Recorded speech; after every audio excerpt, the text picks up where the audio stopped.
হে everyone, good morning. আজকে অযোধ্যা ট্রিপের first day. তো আমরা অযোধ্যার জন্য বেরিয়ে পড়েছি, অযোধ্যা যাবো বলে। আর এখানে একটা ধাবাতে আমরা ব্রেকফাস্ট করছি। আর ওয়েদারটা ভীষণ মেঘলা, এক দুটো বৃষ্টি হয়ে গেল। তো ছিলাম আজকে, কালকে আমরা এখানে পৌঁছেছি ওই 9টা, হ্যাঁ 8:30 9টা নাগাদ। তারপর ডিনার করে ঘুমিয়েছিলাম, খুব ভালো ঘুমিয়েছিলাম। আর মুনমুনের বাড়িতে ছিলাম, আমার এক রিলেটিভের বাড়িতে আমাদের।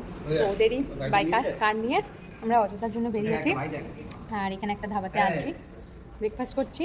তো চলো দেখাই কি ব্রেকফাস্ট করছি আমরা। আমরা ব্রেকফাস্টে নিয়েছি আলুর পরোটা, ছোলে বাটোরে, এটা পুরি সবজি, আর মিবু খাচ্ছে মুড়ি, কলা। এসব কি এনে দেবো? এই যে এই ধাবাটাই আমরা খেলাম। সব কিছুই তো ভেজ, কিন্তু খুব সুন্দর। বাইরে বৃষ্টি পড়ছে বেশ ভালোই জোরে। হ্যাঁ জিপ, হ্যাঁ জিপ। কত বৃষ্টিটা বন্ধ হয়েছে, আকাশ পুরো মেঘলা একদম, মানে বর্ষাকালে যেরকম ওয়েদার হয় এদিকে সেরকম ওয়েদার। আর সকাল থেকে বৃষ্টি আরম্ভ হয়ে গেছে। গাড়িতে বেলুন পত্র সব কিছু নিয়ে আমরা তো অযোধ্যা ঢুকে গেছি, আর রাম মন্দির জাস্ট আর 18 মিনিটের মতো দেখাচ্ছে। আর চারিদিকে এই যে অযোধ্যার লোগো, দেখেই কি পিসফুল লাগছে না, কি শান্তির জায়গা, মনটাই শান্তি হয়ে যাচ্ছে। লখনৌ থেকে 180 কিলোমিটার দেখাচ্ছিল, তো পৌঁছে গেছি। অযোধ্যা ঢুকেই এনাদের সাথে দেখা, এনাদেরকে তো থাকতেই হবে অযোধ্যাকে রক্ষা করতে। বেশ পায়ে পায়ে ঘুরে বেড়াচ্ছিল আর এত ফানি কাণ্ড করছিল না, খুব মজা লাগছিল। আমরা প্রথমেই অযোধ্যাতে নেমে এসেছিলাম শ্রীরাম দরবারের। এখানে রামচন্দ্র, লক্ষ্মণ আর মাতা সীতার একটা বিগ্রহ আছে। রামচন্দ্র নেপাল থেকে বিবাহ করে আসার পর যখন অযোধ্যাতে এসেছিলেন, মাতা সীতার পালকি নাকি এখানেই নেমেছিল। তো এটা ঘুরিয়ে দেখালো। আমরা অযোধ্যা ঢোকা পর্যন্ত তো গুগলজির পথ নির্দেশেই চলছিলাম। রাম মন্দিরের কাছে কোন রাস্তাটা তাড়াতাড়ি হবে বলতেই গুগলজি দুটো রাস্তা দেখালো। গাড়ির উইন্ডোর কাঁচ খুলে জিজ্ঞাসা করতে এক ভদ্রলোকের সাথে দেখা হলো। তিনি নাকি গাইড, বলল অন্য রাস্তা বন্ধ, আপনি গাড়ি নিয়ে অনেকটা দূর যেতে পারবেন না। আর আমি একদম রাম মন্দিরের কাছেই আপনাকে পার্কিং দেবো, আর নেব 200 টাকা। তার আগে আপনাদের রাম দরবার দেখাবো আর হনুমানজি মন্দির দেখাবো।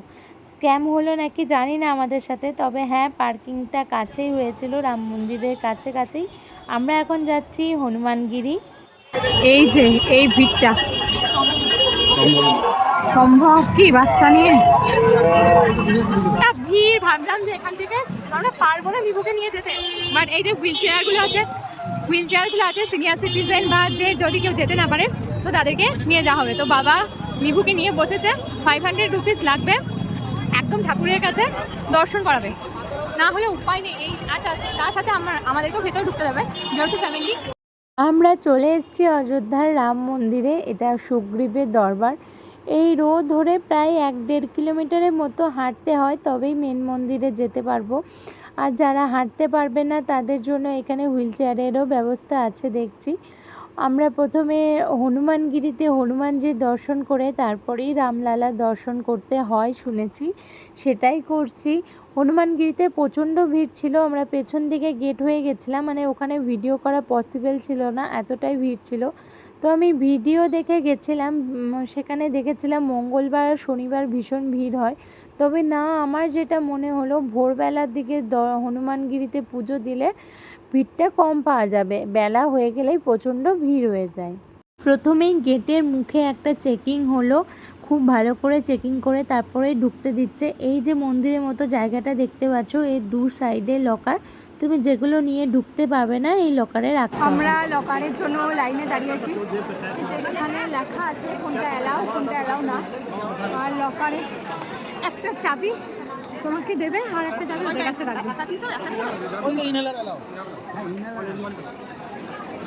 আমাদের রামলালা দর্শন খুব ভালো করে হয়েছে, একদম মুখোমুখি আমরা দর্শন করতে পেরেছি। এবার এসছি আমরা লাঞ্চ করতে।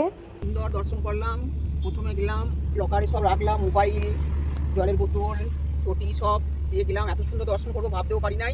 তারপর ওইটা বলে আমাদের যাওয়ার সময় আমরা আর একটা মানে রোতে ঢুকছিলাম, তখন এক বাঙালি পুলিশ বলছে যে তো আমি মিপুর সাথে কথা বলছি, তখন আমার বাংলা কথা শুনে বলছে আপনারা এই রোটাতে যান, তাহলে রামলালার হ্যাঁ একদম হ্যাঁ কাছে দর্শনটা পাবো। ওইদিকে গেলে অতটা পাবেন না। হ্যাঁ মানে একটু দূর থেকে দর্শনটা পাবো। তো ওই রোটাতে গেলাম, একদম মুখের সামনে দর্শন, মানে একদম মুখোমুখি এরকম। আমরা আবার লখনৌ ব্যাক করছি, 2 ঘন্টা 14 মিনিট দেখাচ্ছে যেতে লাগবে। ঘড়িতে বাজছে ওই বিকেল 5টা 5। আর আমাদের সরজু নদীটা যাওয়ার ইচ্ছা ছিল, কিন্তু গাড়ি নিয়ে যাওয়ার কোনো রাস্তাই দেখাচ্ছিল না। হয়তো লোকাল কিছুতে হয়ে যেত, বাট বেলা হয়ে গেছে। আর ওয়েদারটা ভীষণ সুন্দর, আমার খুব ভালো লেগেছে। চলো জয় শ্রীরাম, আজকের অযোধ্যার ট্রিপটা দারুণ হয়েছে।